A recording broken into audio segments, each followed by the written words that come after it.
kasih karunia dan damai sejahtera dari Allah Bapa kita dan dari Tuhan Yesus Kristus menyertai kita. Saudara-saudara, dalam episode yang lalu, kita telah melihat makna kematian Yesus di kayu salib. Ia mempersembahkan diri sebagai kurban untuk menghapus dosa-dosa manusia, untuk membebaskan manusia dari dosa dan membawanya kepada hidup yang kekal. Nah, sekarang kita akan melihat satu makna lain lagi tentang kematian Yesus di kayu salib. Makna kematian Yesus kali ini berkaitan dengan gelar yang disandangnya. Kita menyebut Yesus dengan sebutan Kristus atau Mesias, yang artinya orang yang diurapi oleh Allah. Nah, untuk memahami apa arti pengurapan ini, kita bisa melihat pengurapan yang dilakukan oleh Samuel kepada Saul. Kita bisa melihatnya di kitab pertama Samuel bab 10 ayat 1. Samuel mengurapi Saul. Ia mencurahkan minyak urapan ke atas kepala Saul dan kemudian berkata kepadanya, Allah telah memilih engkau menjadi pemimpin Israel. Engkau akan memerintah sebagai raja atas orang Israel. Nah, kemudian Samuel juga menyampaikan tugas yang harus diemban oleh Saul sebagai orang yang diurapi. Tugasnya adalah menyelamatkan orang Israel dari musuh-musuh, dari bangsa-bangsa di sekitar yang memusuhi orang Israel. Karena itu, tugasnya sebagai orang yang telah diurapi adalah mengangkat senjata, mengerahkan pasukan, lalu berperang melawan musuh-musuh. Nah, sesudah itu, Saul sebagai orang yang diurapi akan menjadi pemimpin dari kerajaan yang penuh dengan kedamaian. Nah, kita menyebut Yesus dengan gelar Mesias. Dia adalah yang diurapi, dia adalah raja. Tetapi kerajaannya bukan dari dunia ini. Kerajaannya adalah kerajaan surga. Ia datang sebagai manusia untuk membawa manusia masuk dalam kerajaannya. Dia akan bertindak sebagai penyelamat. Tetapi musuh yang dihadapinya bukanlah pasukan, bukanlah manusia. Musuh yang akan dihadapinya itu adalah dosa dan kematian. Dan cara untuk mengalahkan dosa dan kematian tentu saja bukan dengan mengangkat senjata, bukan dengan melakukan pertempuran. Cara yang dilakukannya adalah dengan menyerahkan diri, menanggung hukuman yang harusnya ditanggung oleh manusia yang berdosa. Nah, Tuhan Yesus melakukan hal ini di kayu salib. Tetapi untuk melihat hal ini dengan lebih jelas, kita perlu memperhatikan satu syair tentang hamba Tuhan yang menderita, yang disampaikan dalam kitab Nabi Yesaya, bab 52 ayat 13, sampai dengan bab 53 ayat 12. Keempat Injil itu menggunakan syair ini untuk menjelaskan makna kematian Yesus. Syair ini dibacakan sebagai bacaan pertama pada hari Jumat Agung. Dan kita akan melihat syair ini lebih dahulu. Syair tentang hamba Tuhan yang menderita. Kalau kita memperhatikan syair ini, kita akan melihat bagaimana hamba Tuhan itu menanggung penderitaan. Kita bisa melihat wajah dari hamba Tuhan ini begitu buruk. Sampai dikatakan wajahnya tidak seperti manusia lagi.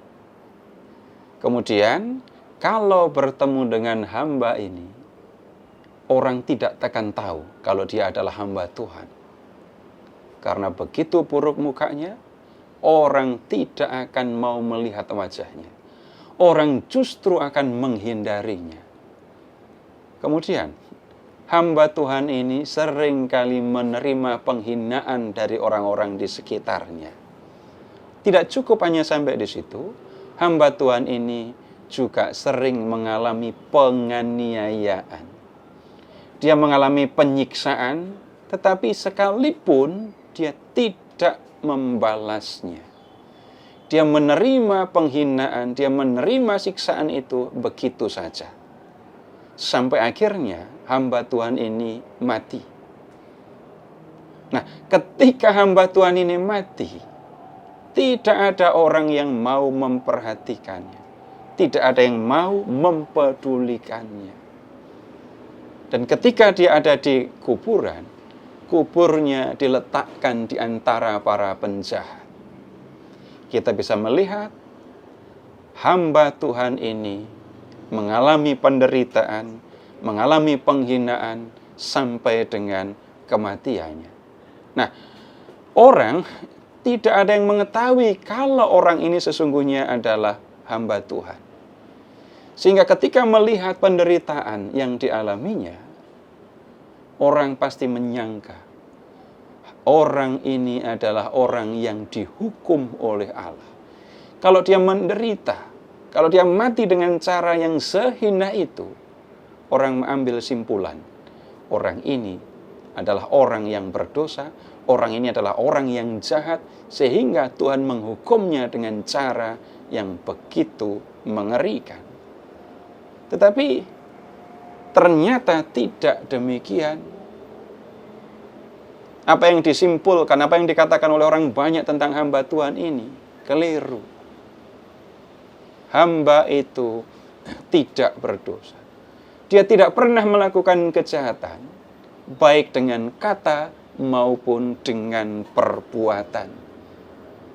Dia adalah orang benar. Tetapi Allah berkehendak untuk meremukkan dia dengan penderitaan. Untuk apa? Bagaimana mungkin Allah menghendaki hambanya, orang benar ini, menanggung penderitaan yang begitu hebat? Dalam syair dikatakan, Tuhan menghendaki agar hambanya ini menanggung hukuman yang harusnya ditanggung oleh umatnya yang berdosa. Yang berdosa adalah umat Allah. Yang memberontak terhadap Allah itu adalah mereka. Tetapi hamba ini menanggung hukuman yang harusnya ditanggung oleh umat yang berdosa ini. Nah, dengan cara seperti ini, hamba Tuhan ini membebaskan umat Allah dari hukuman yang harusnya mereka tanggung. Dengan cara seperti ini, hamba Tuhan ini bertindak sebagai penyelamat. Jadi, penderitaan dan kematiannya mendatangkan keselamatan untuk orang banyak. Dan Allah berkenan kepada hambanya ini. Pada akhirnya, Tuhan memuliakan hambanya ini dan memandang dia sebagai orang yang berkenan kepada Allah. Nah, keempat Injil menggunakan syair tentang hamba Tuhan ini untuk menjelaskan makna kematian Yesus.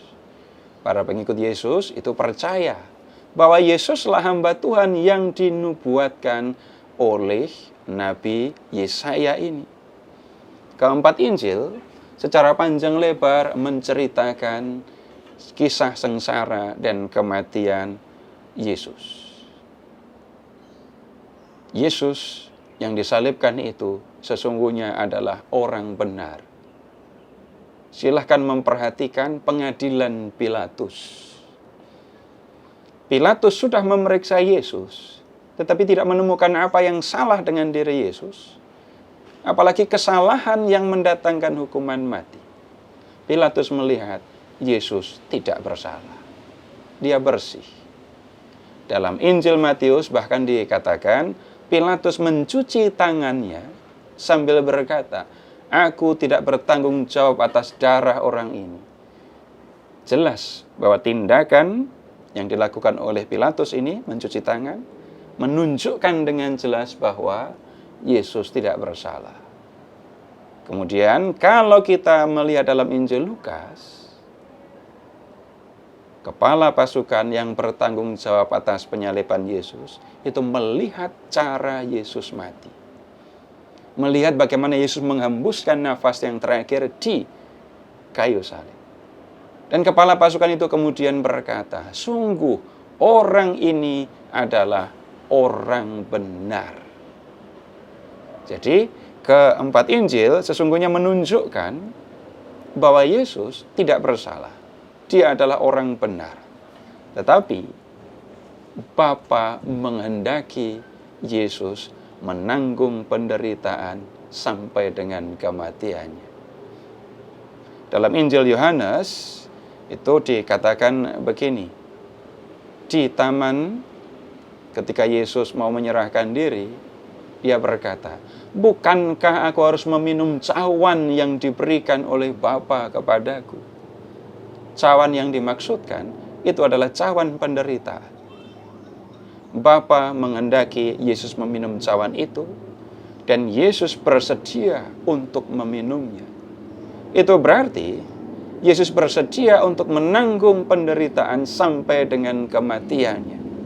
Sekarang kita lihat bagaimana Yesus menanggung penderitaan. Para pemuka Yahudi mengadili Yesus, lalu menyerahkan Yesus kepada Pilatus. Pilatus menjatuhkan hukuman mati kepada Yesus.